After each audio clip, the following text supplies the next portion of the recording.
Hi,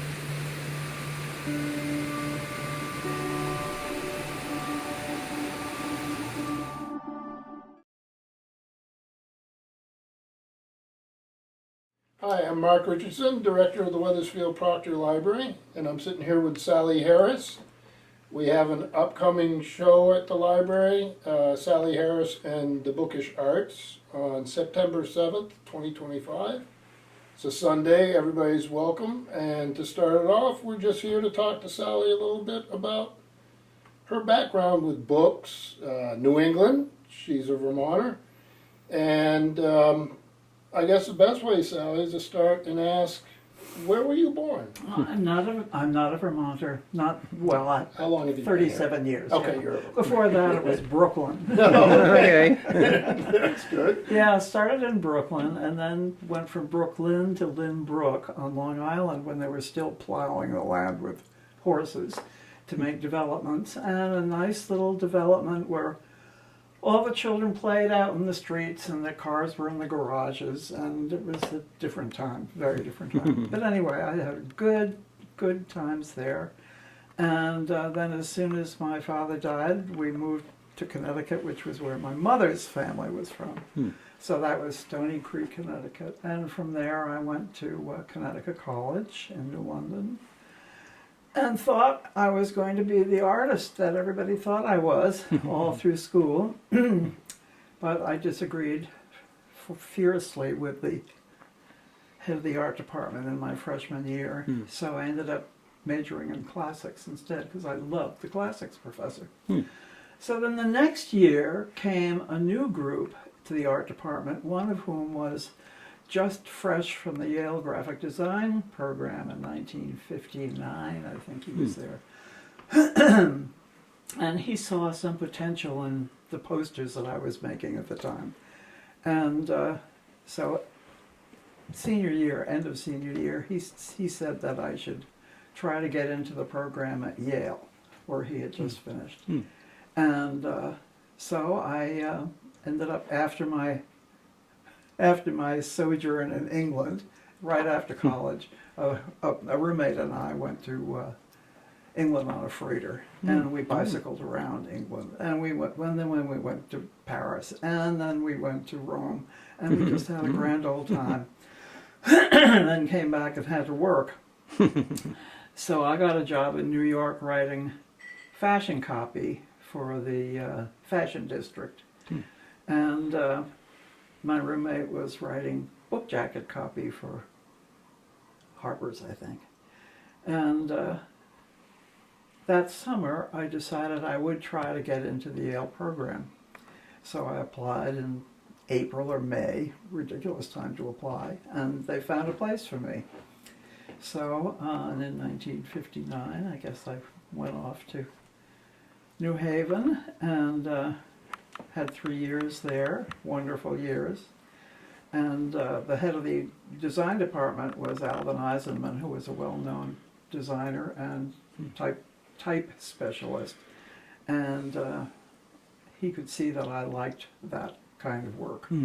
So he suggested in my third year that I do some interning over at the Yale University Press, which was right across the street from the art school. And I never left. I was there I got my master's degree, and I was there for 30 years. And that was all. My daughter just the other day said, "How many books do you think you designed?" And I have no way of knowing that, because manuscripts would come in, and then maybe sometimes you'd have 3 on your desk. And sometimes you'd get so involved with them you wanted to read them all. And then the proofs would come later, and then you'd continue and you'd add the illustrations, and then later on, this is months, years, to take to publish a book at the University Press in those days. I'm sure it's not that way now. And then we get the information that we need for the jacket, and for the binding, and for the end papers and all that. So it's the whole package that we did. And halfway through those 30 years, the Yale Press went into paper-bound work because everybody was doing paperbacks at that point, but they decided to call it paper-bound because it sounded more classy. And so a Yale paper-bound was the thing to do. And so we had a lot of fun doing that. And then somewhere in all that time came the Xerox machine. And oh my, could we do work with the Xerox machine? Because if we wanted any kind of artwork reproduced for our jacket, we had to send it off to the local camera shop, which was attached to the typesetter and the camera shop. And they were spread out, several of them all around. We knew which ones were good for this and that. And we would get stats made. And of course that all went down the drain when Xeroxes came in. And after we finished putting our heads into the Xerox machine to have fun, sticking our things in, then we got to work and started the real work with the jacket designs. So that's about it for that 30 years. And there was a lot of freelance work that my husband and Chris and I were doing. And he was the production manager at the Yale Press for a while, which meant that he was sort of my boss. We had known each other from back in college days, but we got married and worked together at the Yale Press.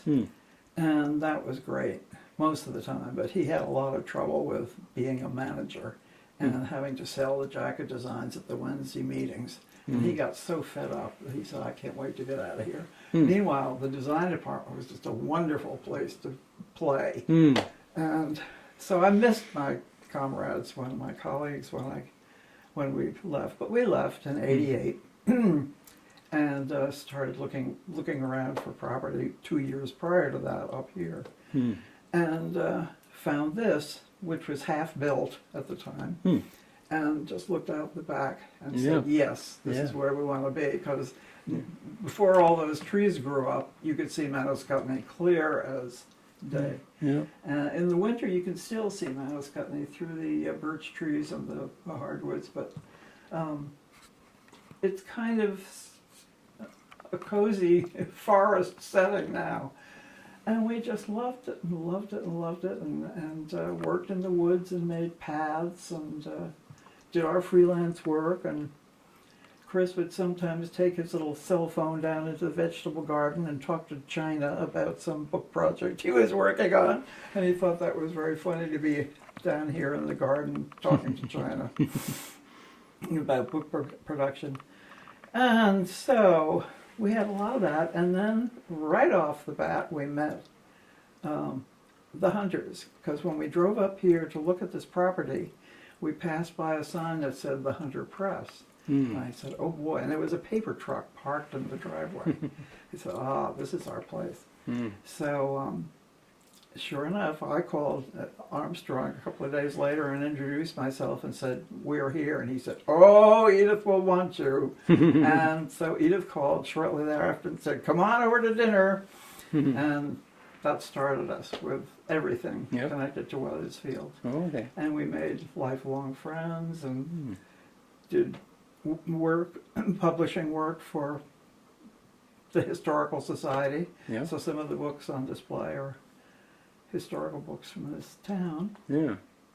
And here we are, 37 years later, here, still. Alas, without Chris, who died last year. So, what more do you want? So, memory-wise, you worked with a lot of very literary important people. Yes. And we've talked about it before. Some of those, either the production stood out for you, or the author, or both, or the artist, or maybe a photographer. Who stood out to you? Oh, well, there were many authors that we loved working with, and some that we didn't love working with. And I'd probably have to look at the books to remember who they were, but there were some that we just stayed friends with. One just came and visited up here after we had moved up here, and he was a wonderful. He was a landscape architect, landscape historian. Taught at UMass Amherst, I think, and or no, University of Connecticut. I can't remember which one. His name was Barry Greenby, and I loved his book. I just loved his book and loved him and his wife, and we became friends, and that sort of thing. And then, of course, we were there when Bart Giamatti was the president of Yale, and he was a pretty exciting character to hang around with. Fortunately, the director of the press took a great liking to Chris and me, so we went to some grand dinner parties and other things and met good people. Jerry Pelican, yes, one of your favorites. Yeah, well, I did my master's thesis on him, but so Bart Giamatti was a great Dante scholar, correct? And then he was also another commissioner of baseball. Yeah. And his sons, and they're great actors. Yeah. His two sons are great actors. Oh, both sons. Yeah, Okay. and I think his daughter's a ballerina. Oh, okay. But he's gone. But he was great fun. And then the libraries there are beautiful, right? Oh yes. Beinecke, Yes. is it? The Beinecke Rare Book Library, all marble. Well, have you been there? I have not. God. It's on my list. Oh, the light shines through that beautiful Vermont marble. Oh, And the okay. whole thing is a solid marble, see-through marble. Wow. And all the stacks, it's a tower in the middle of the building is the tower of the books. And you go in there and you gaze at the Gutenberg Bible. Wow. And you have parties there too if you're a special. I don't think I'm. Well, Chester Kerr, the director of the press, had a grand time the year the Vinland map, that great controversy came about, at the publication party for the Vinland map. In the Beinecke Library was a grand sculpture of ice, which was flowing champagne down. and he wore a Viking hat, and it was all grand. I don't know what goes on there now, but there were some grand times back then. Anybody else special? Some important names connected to the titles of those books, but we didn't always meet the people. And but it was good when you worked closely with an author. I remember the paper bound. You said this is a term they use. Hermes, the editions with the your classical. Oh yes, the background. classics. And you did those. I came upon several of those covers just the other day. Oh, did you? I have some of those. Yeah, Yeah. I remember them. Yeah. Well, Yeah. yeah. Yeah, Julie and I were upstairs the other day, and it was hot. And then the dog came upstairs, and I had this huge metal file case with big wide drawers. I open up one drawer, and it's that deep in jackets, flat jackets, thousands of them, and some of them 2 of each. Because we get 2 of each book. 2 copies of the jacket, and you just stash them away. We just kept them, and so when I left, I just brought it all with me. Yeah. And we'll get to see some of those, right? Yeah. Yeah. We'll have them at the library. We'll have them in a portfolio type thing, like Rob O'Brien's portfolio thing. We can go through them and just paw at them. They're fun to look at, and they've lived all these years. It's funny to think that when the dust jackets first came out, they were dust jackets. Yes. And a lot of times they had nothing for Yeah. design. Yeah. And now, if you collect books, Yeah. and even libraries preserve, they didn't always, Yeah. but now we preserve dust jackets, usually in Mylar or something Yeah. like that. They're part of the book, Yeah. in the story of the Yeah. book. But there was a time when that wasn't so. Yeah. Right. Yeah. Yeah, we had all sorts of sources for cloth, for different kinds of cloth. Right. And then as the years went by, no, we can't afford to put cloth on that, put paper on it. Right. Then you'd have a 3-piece binding with the cloth around the spine, and the rest of it was like 2/3 to 1/3 cloth, paper. And sometimes those were nice, actually. They look kind of classy, the 3-piece bindings. And then the last thing you choose is the headband. And so you go through your collection of headbands to choose just the right color of that. And after a while, I think word would come down from above, no headbands on this one, we're saving money. Well, it's a business, right? Yeah. So there must have been, you're saying that there was different levels of how the book was going. There must have Yeah. been extravagant Yeah, sets yes. or There's individual. there's one in there. Is there? Oh, good. I can't wait to see it. Yes, that's the Jackson Pollock. It's any of the big art books and catalog raisonnés that we put together. And we put together one of Jackson Pollock, which is in there. And my mentor, Alvin Eisenman, kindly gave me a credit on the copyright page because I did a spectacular title page. And while I was in college, I did my share of Jackson Pollocking. And so there's I found the cartoon, I blew it up. So that's in there. In the yearbook, there was a cartoon. We did a cartoon of every classmate, and I had a whole bunch of classmates I had to do the cartoons for, including me. So mine is Jackson Pollock, and so that was that thing. But yes, there were some beautiful books, and a lot of them were done in London. Right. The really beautiful ones that the London people would be publishing those. But anytime you got a nice big picture book to do, it was so special. Really nice, yeah.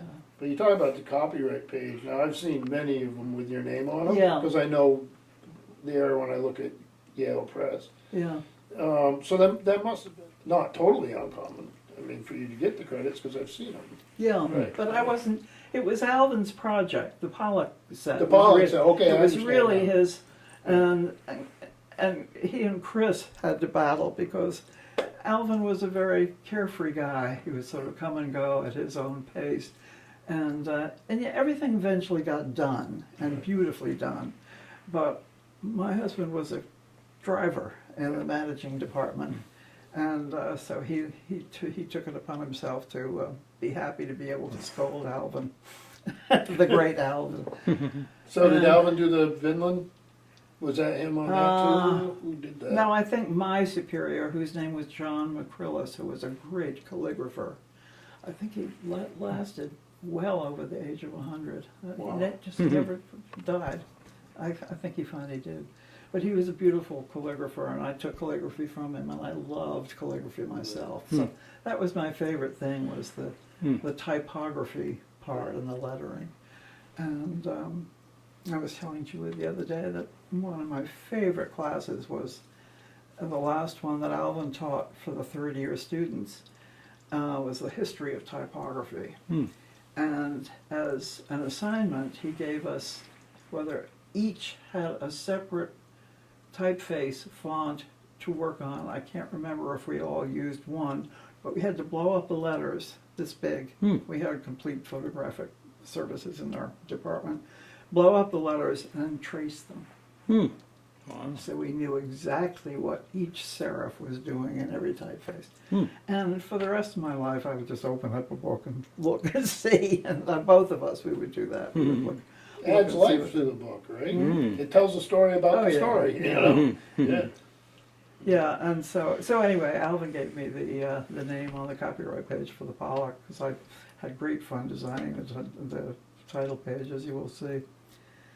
And what other great books? It's been so long. So you trucked all this stuff up to Vermont. 37 years, you said, right? I didn't take, I only saved the books. When we moved, we Right. had to make some decisions. It doesn't look like we made any decisions, does it? I mean, You our have house books. is full of them. There's a few blank spaces, and those are where I've taken things out and put them on the table. But we just, and a lot of this is the stuff that we've read and loved since Right. then. Chris wanted to put his whole set of the English classics up there. So that row of pastels are all Chris's. Oh, those are all Yale? Yes.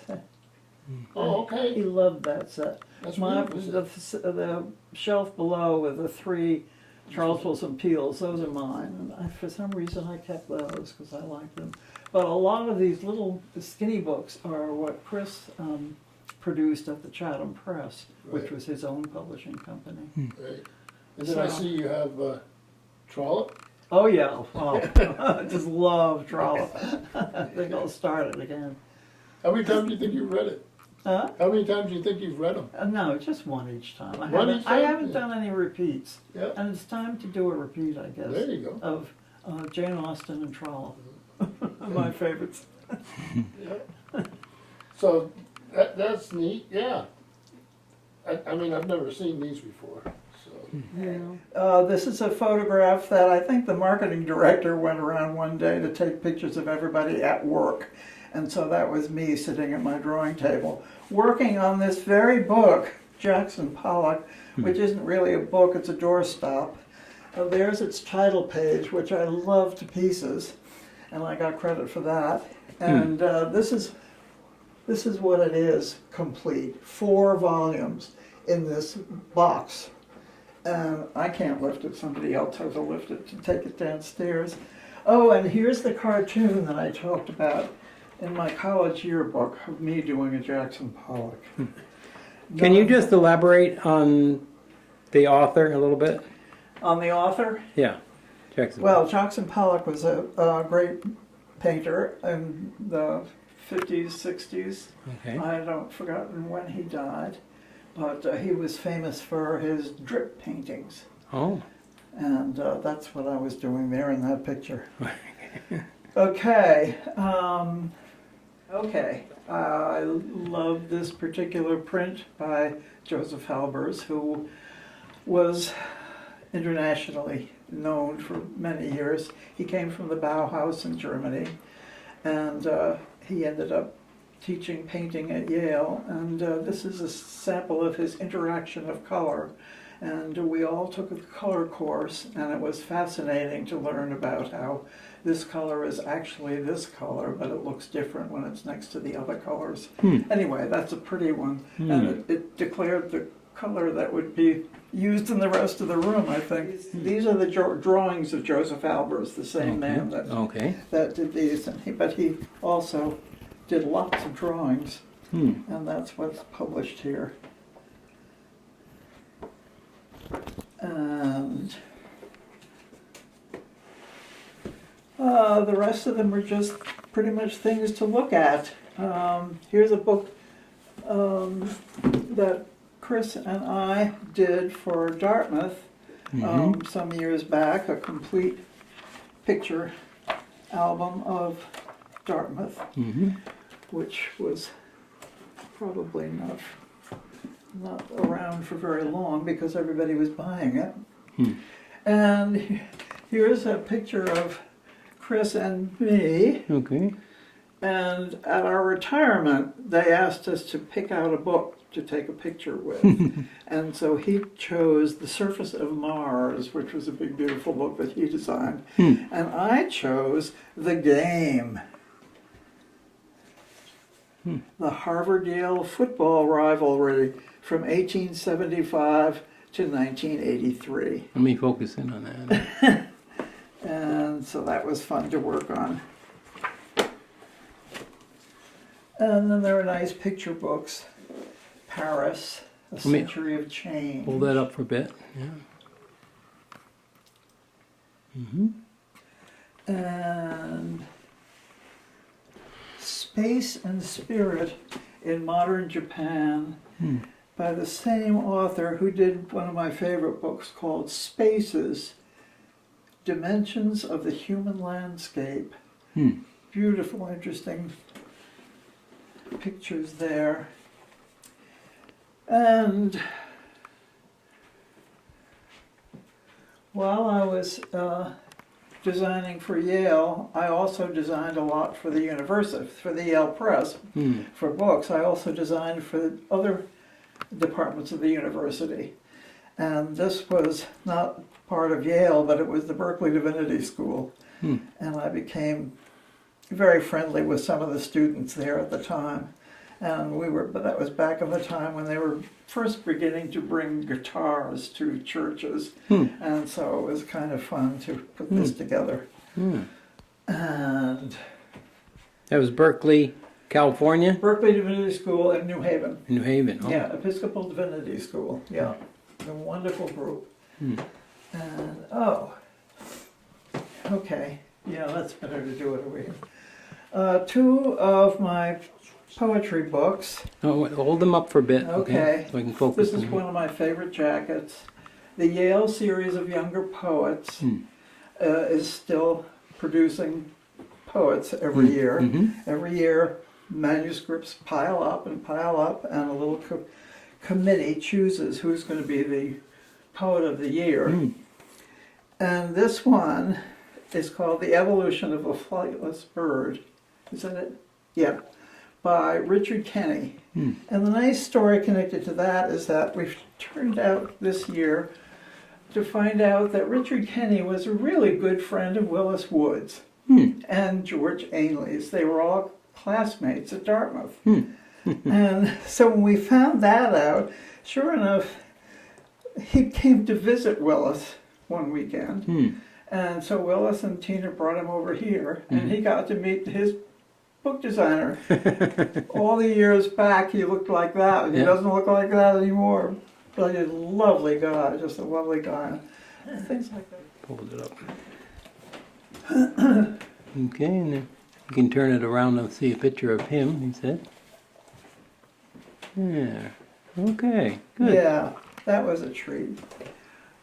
Oh, these are from way back. I have no idea when I did this, but it's a handmade book of nursery rhymes with illustrations. I must have done it when I was at Yale because I set all the type.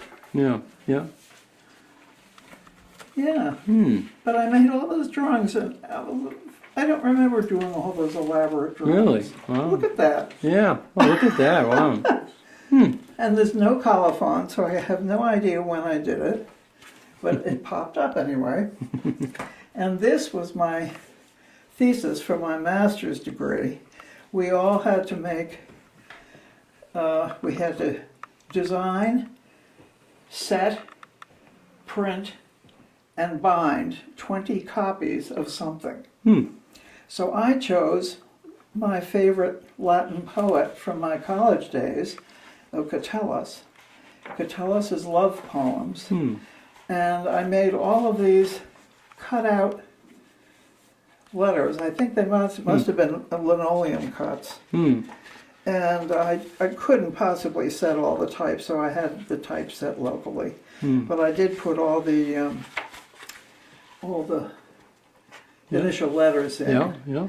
And then this seems to have been worse for wear. I was never very good at bookbinding, but I got my 20 copies done, and I think that probably there's 2 left. And I got my degree. Good. And I got my degree the day after I broke my toe, because we were all playing and having fun in a nearby park playing football. I don't know, we were kicking something around. Water football or something, and I broke my toe, so I had to go hobbling up to get my degree from your Alvin. Oh, gosh. And then there's Weathersfield. Oh, here, this is what Mark was looking at. Okay. I think that, yeah, this is Tickner Fields. Now, Yeah. now just hold it up a little Yeah, bit so look we at can that. focus Yeah, on it. okay. There we go. That's fun. Yeah. Love Woodhouse. Did I design it? What's that book about? I don't know. P.G. Woodhouse Oh. and his stories about crime. Oh, crime. Okay. Yeah. Yeah, apparently I did. Anyway, one of my other favorite freelance title pages is where's Mabel? You see Mabel anywhere?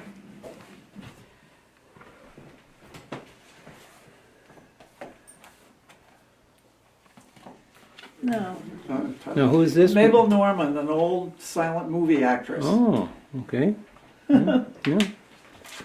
by Betty Fussell. Betty Fussell's husband was Paul Fussell. Whose picture's on the front there? Mabel Normand. Oh, okay. Let's focus in on Yeah. that then.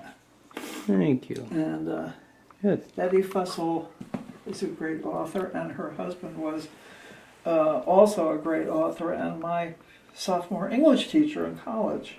So that was a nice connection. What did you find? Favorite covers. Oh yeah, this is one of my favorite covers. just because of the combination of symbols that worked out so well. I was very proud of that. The swastika and the Union Jack just fit together nicely. That, yeah. And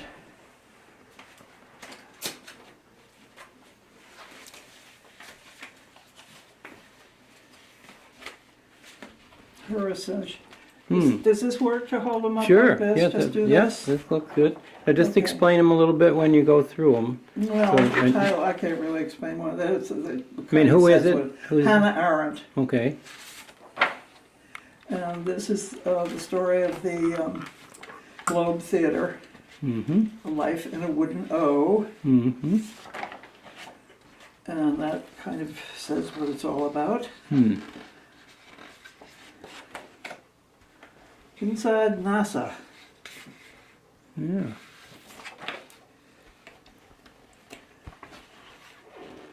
I don't remember choosing this one out. It's not terribly special.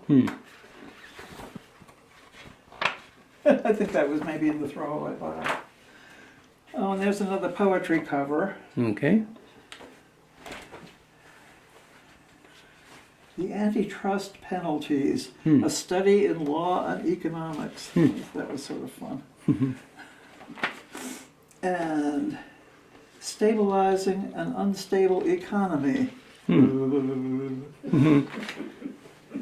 The Eye. I've forgotten what this was all about, but anyway.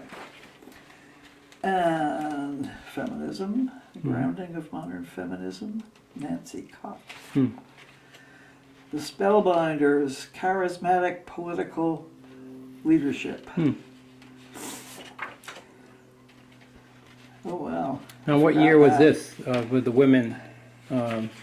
There's no date on the jacket. Okay. Yeah. Back when it was Yeah. starting up. Sure. Yeah. Okay, here's another one. We had a lot of women's studies at Yale Press. Women, a Documentary History, 1675 to 1829, in the American Economy. Wow. Oh, there's Hitler again. Paperband. That's the paperband version of the jacket. And I've forgotten who Matthew Josephson was. Do you know Matthew Josephson? Yes, he was a socialist historian. Okay. I Yeah. have that book. Early schooling, I like that. Somebody's kid made that nice drawing. Very I've nice. forgotten the story behind that. Early schooling. Leslie Ullman, Natural Histories. That was another poetry book. Yeah. Leadership at the Fed by Donald Kettle. Oh, there's what's his name. Slightly Beyond Skepticism. I think this might be what I got this medal for. I got this medal from the Scotsman in England in 1969. The Scotsman Book Jacket Design Award. You can hold that up Wasn't and that I'll nice? focus in on Yeah. that. Yeah. Yeah. Nothing you wear around your neck, Yeah. but it sits up on a shelf. Yeah. I think it might have been for that. World Changes in Divorce Patterns. Bringing the Left Back Home.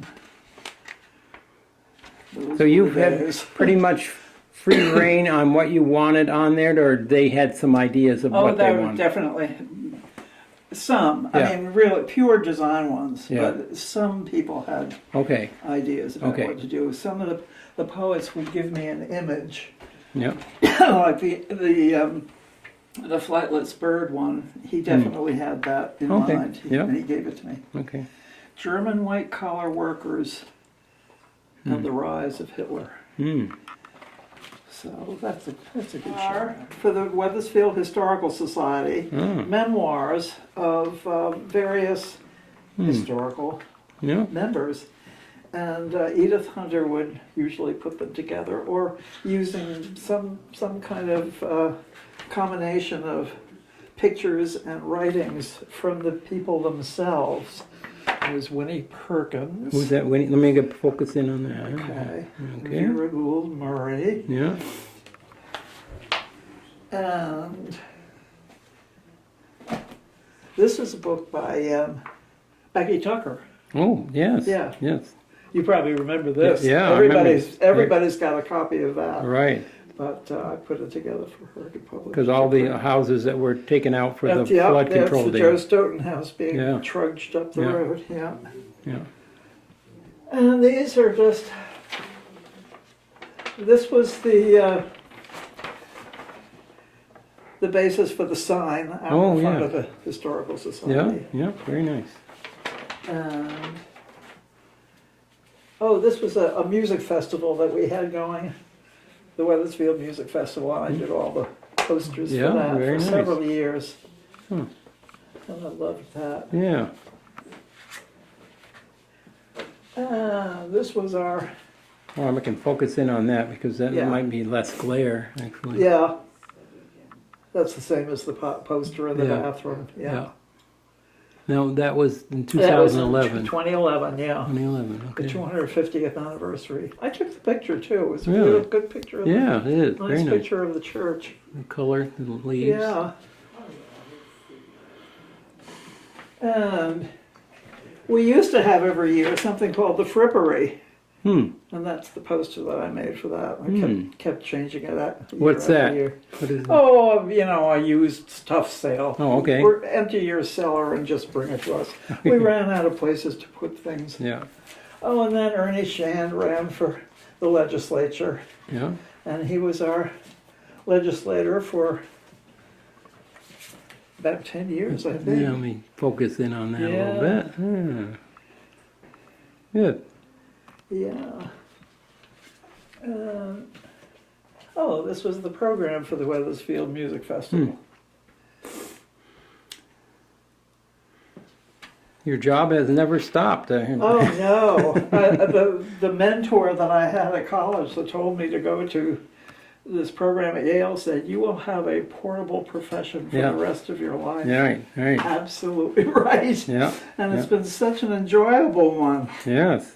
Oh, and yes, here are all of Steve Aikenhead's books. So you designed the covers and pictures and stuff? Yeah, I did those. Just hold the pictures up for a little Okay. bit so I can focus in on them.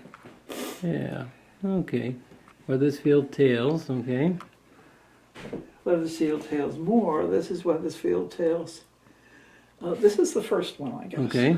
There's a whole set of them. Yeah. And this is the Weathersfield Tales 2. Good. And he was offering them at the silent auction, a whole set you could buy at the silent auction the other day. Weathersfield Tales 3. Yeah. Hmm. And he keeps saying, that's it. But then there's the Weathersfield Tales more. And I think there's another one that's, I don't know what he's calling that.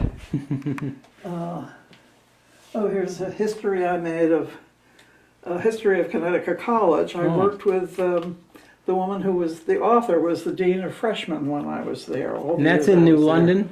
In New London. yes. Yeah, so it's a history.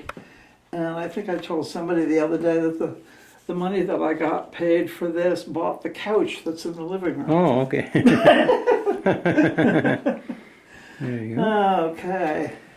That's right across from the Coast Guard Academy, isn't it? Yeah, right next to it. Yeah, Yep. yeah, right across from it. Yeah. I know where that yeah. is. Yeah. Connecticut College and then Yale, but the intervening time. Yeah, the intervening time, all of us at Connecticut College, if we weren't engaged to be married at the end of senior year, we were all going to go to Europe together. So everybody ended up being engaged to be married except for two people, my roommate and I, Nene. And her name was Nene Kyler, and she just recently died, alas. So she and I spent the summer after college waitressing and bartending at a nice country inn near where her parents lived in Milford, Connecticut. So we could stay there at her parents' house and save all of the tips that we made. And we had a rollicking summer doing that. And some nice customers who came quite frequently to dine gave us as a present, going away present, a camera. So we were all set, and we made our reservations for $250 on a Canadian freighter called the Her Majesty's Ship Newfoundland.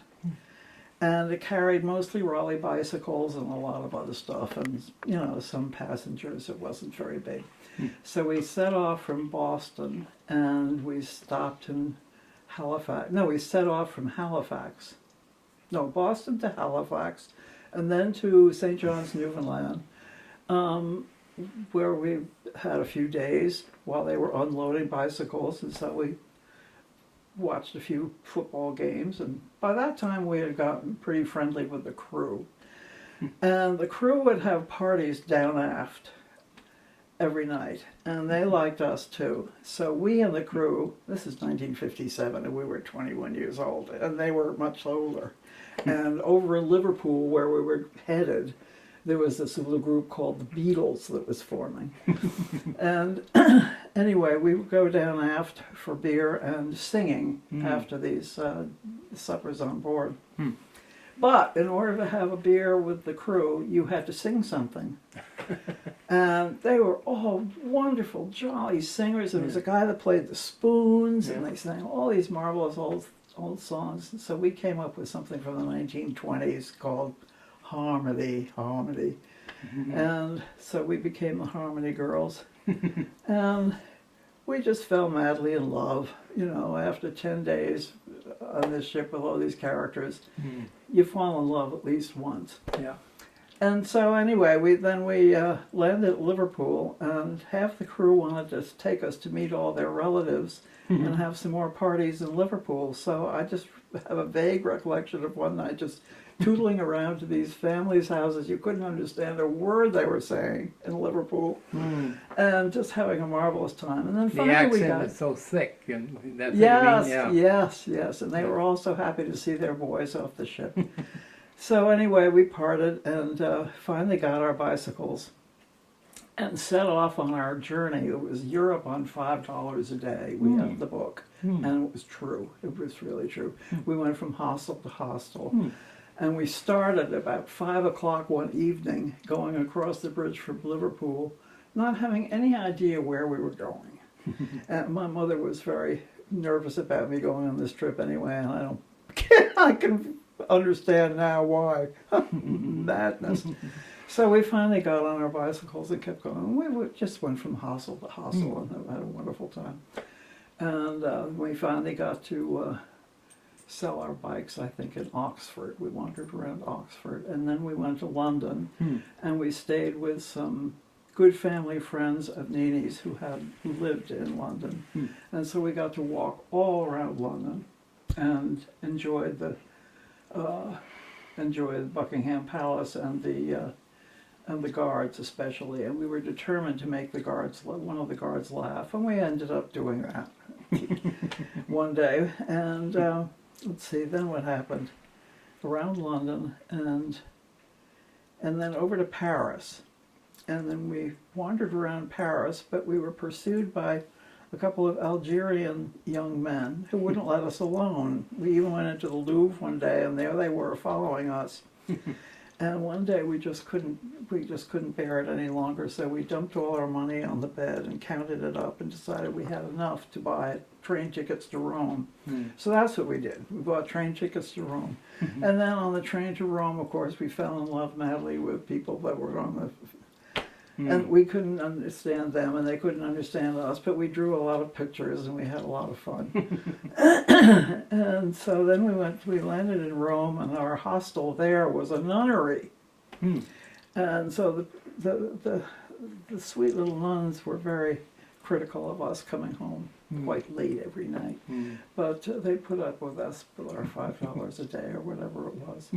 And we wandered around Rome, and our pursuers in Rome were medical students, a couple of medical students, and they showed us all sorts of wonderful. We didn't understand them, and they didn't understand us, Yeah. but we all had a good time learning about all these different places. Hmm.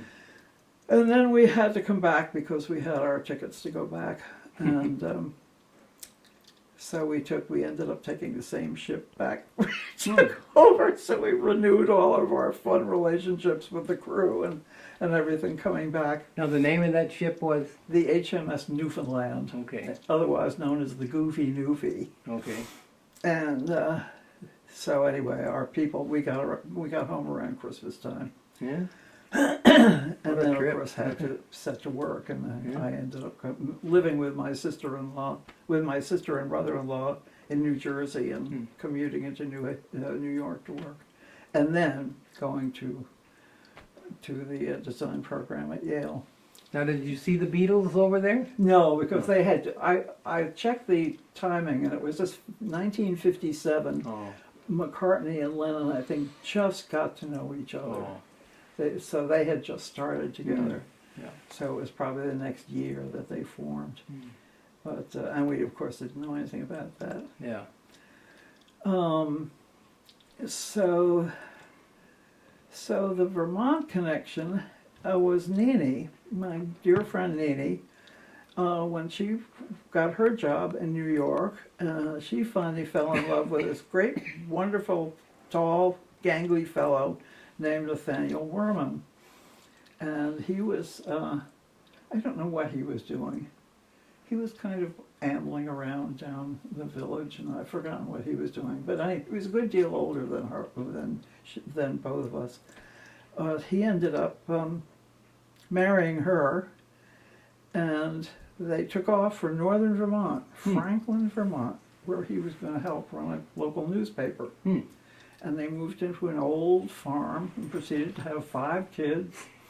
And by that time I had met and married my first husband, and we just would go up and visit them. And my husband fell in love with Vermont. I had known it from connections with other family members prior to that. Yeah. So we bought, how many acres did we buy? Some whole bunch of acres for about $8 an acre in the woods, landlocked. You know, you drive your car and you park it at the cow fence, and then you walk up to the place where you're going to do your camping. So we did that. We bought the property, and we would see Needy and her husband, and just stayed connected to Vermont. That didn't connect me here though. That was later. But it stayed. It just stayed. What year was this when you bought the property there?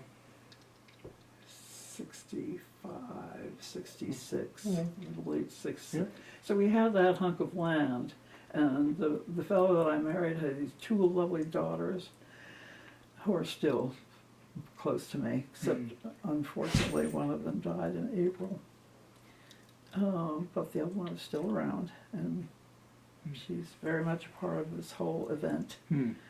And we would go up and we'd take them, these little kids, camping in the woods, and cooking and shooting target practice and all sorts of things like that. So that went on for about 10 years. And then that whole thing ended, and the rest of it began. Okay. All right, well, Sally, well, this has been wonderful. I enjoyed it very much. Again, we're going to have Sally Harris in the Bookish Arts with a lot of your work at the Wethersfield Proctor Library in Ascutney on September 7th from 10 to noon. And everybody's invited. We'd love to see everybody show up, and thank you. Okay, I love Bookish Arts. Yes. I think that's very classy. And I just want to say to this dear town, anybody that asks me over the years about how did you end up here, I said, I don't know, but we fell into a pot of jam. It has just been just absolutely wonderful. Yep. So, thank you all, and have a good day.